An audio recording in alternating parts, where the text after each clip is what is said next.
Hai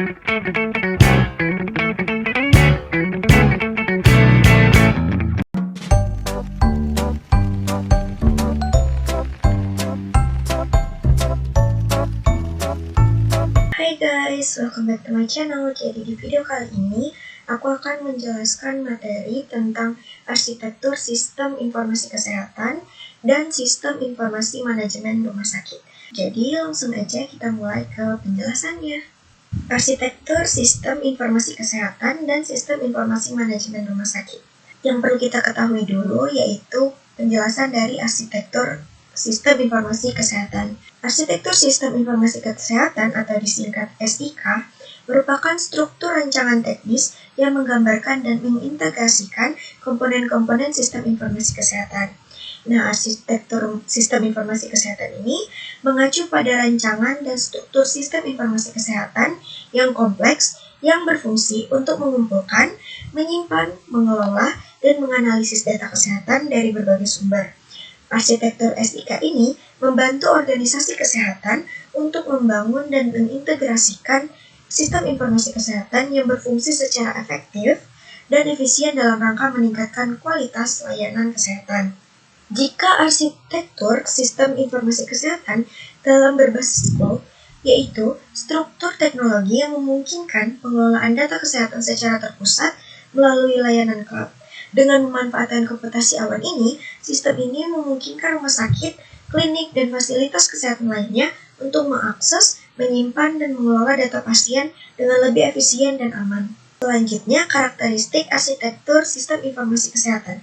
Yang pertama itu ada interoperabilitas, yaitu kemampuan sistem informasi kesehatan untuk bekerja sama dan berkomunikasi dengan sistem lain di organisasi kesehatan atau di luar organisasi kesehatan.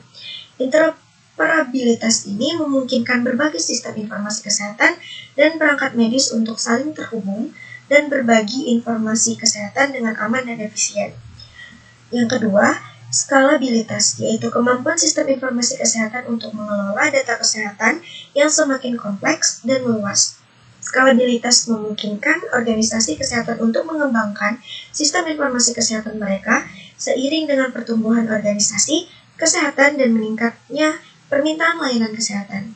Selain karakteristik di atas, arsitektur SIK juga harus mempertimbangkan integrasi dan interoperabilitas dengan SIK lain seperti sistem manajemen pasien, sistem manajemen keuangan, dan sistem manajemen logistik untuk membantu meningkatkan kualitas dan efektivitas SIK secara keseluruhan. Karakteristik utama arsitektur SIK dibagi menjadi 3. Yang pertama, kegunaan, yaitu berkaitan dengan kemampuan SIK dalam memberikan informasi kesehatan yang berguna dan relevan. Yang kedua, integrasi, berkaitan dengan kemampuan sistem yang memungkinkan SIK dan perangkat medis dapat saling terhubung dan berbagi informasi kesehatan. Dan yang ketiga, fleksibilitas, berkaitan dengan kemampuan SIK untuk beradaptasi dengan perubahan yang terjadi di dalam atau di luar organisasi kesehatan. Selanjutnya ada lapisan arsitektur SIK. Yang pertama, lapisan presentasi, yaitu antarmuka pengguna seperti dokter, perawat, dan pasien untuk mengakses informasi kesehatan. Yang kedua, lapisan bisnis, yaitu logika bisnis yang mengatur proses dan keputusan kesehatan dalam organisasi kesehatan. Yang ketiga, lapisan data, yaitu database yang menyimpan informasi kesehatan. Selanjutnya, komponen arsitektur SIK. Yang pertama ada hardware and software. Hardware mencakup perangkat keras seperti server, komputer, dan printer, serta software mencakup sistem operasi dan aplikasi untuk mengelola informasi kesehatan. Yang kedua, database merupakan penyimpanan data seperti data medis pasien, hasil tes laboratorium, resep obat, dan informasi tentang dokter, perawat, dan staf lainnya. Yang ketiga, aplikasi mencakup aplikasi manajemen pasien, aplikasi manajemen jadwal, aplikasi manajemen resep, dan aplikasi manajemen keuangan. Yang keempat, antarmuka pengguna, memungkinkan pengguna untuk berinteraksi dengan sistem dan dapat mengakses informasi kesehatan. Yang kelima, keamanan, memastikan data dalam sistem tetap aman dan terlindungi dari serangan yang tidak sah. Yang keenam, integrasi, memungkinkan berbagai SIK dan perangkat medis untuk saling terhubung dan berbagi informasi kesehatan dengan aman dan efisien. Selanjutnya, sistem informasi manajemen rumah sakit atau SIMRS. SIM-RS ini merupakan sistem berbasis teknologi informasi yang digunakan untuk mengelola seluruh data dan proses di rumah sakit secara terintegrasi. Sistem ini mencakup berbagai aspek seperti pendaftaran pasien, rekam medis elektronik atau RME, layanan laboratorium, farmasi, keuangan, dan manajemen sumber daya manusia. SIM-RS dirancang untuk meningkatkan efisiensi operasional rumah sakit, memastikan akurasi data medis, serta mempercepat pengambilan keputusan berbasis data.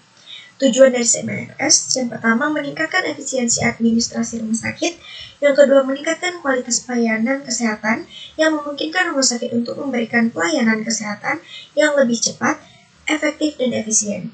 Yang ketiga, mendukung pengambilan keputusan manajemen. Yang keempat, memenuhi regulasi dan standarisasi. Yang kelima, meningkatkan efektivitas perawatan pasien untuk memiliki akses yang lebih cepat dan akurat terhadap catatan medis pasien, termasuk riwayat medis dan alergi pasien. Selanjutnya, tantangan yang dihadapi dalam implementasi sistem informasi kesehatan dan SIM-RS. Yang pertama, keterbatasan dalam infrastruktur teknologi seperti kecepatan internet yang rendah dan kurangnya kapasitas penyimpanan data. Yang kedua, keterbatasan sumber daya manusia atau SDM IT. Yang ketiga, anggaran yang terbatas. Dalam implementasi SIM-RS membutuhkan biaya yang cukup besar, mulai dari pengadaan perangkat keras dan perangkat lunak, hingga biaya pelatihan dan perawatan sistem. Yang keempat, standarisasi data dan regulasi. Banyak rumah sakit yang belum sepenuhnya memenuhi standar tersebut. Akibatnya, keterbatasan sumber daya dan kurangnya pemahaman tentang regulasi yang berlaku. Yang kelima, perubahan dari sistem manual ke digital. Yang keenam, keamanan dan privasi data pasien.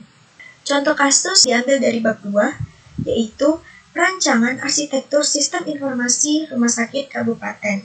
Diambil dari studi kasus RSUD Majalengka.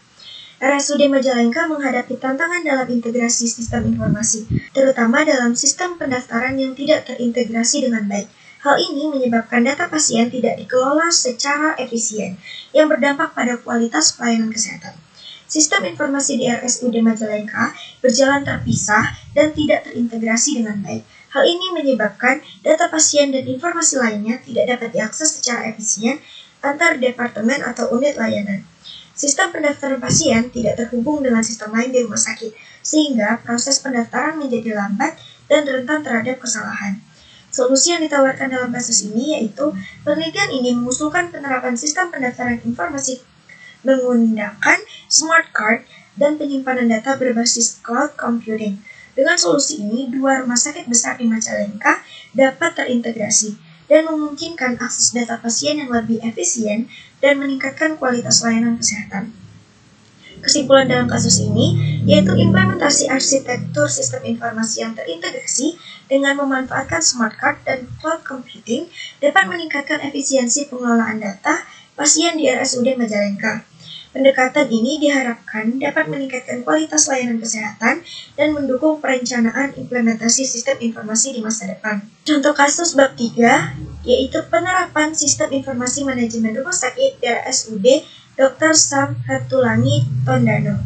Hasil penelitian mendapatkan kendala paling signifikan dalam pelaksanaan SIM-RS di RSUD Dr. Sam Ratulangi Tondano, yaitu kurangnya ketersediaan komputer di setiap bagian dan kualitas jaringan internet yang belum memadai, disebabkan karena kurangnya anggaran alokasi untuk SIM-RS. Pada indikator sumber daya manusia, didapatkan kurangnya tenaga IT yang sesuai kualifikasi dan kompetensi serta adanya ketidakdisiplinan waktu saat bertugas, dan tidak adanya sistem reward dan punishment yang tegas. Hal ini justru mengganggu alur pelayanan di rumah sakit. Indikator sistem operasional prosedur sudah sesuai standar rumah sakit untuk menjalankan tugas tupoksi sesuai tugas masing-masing.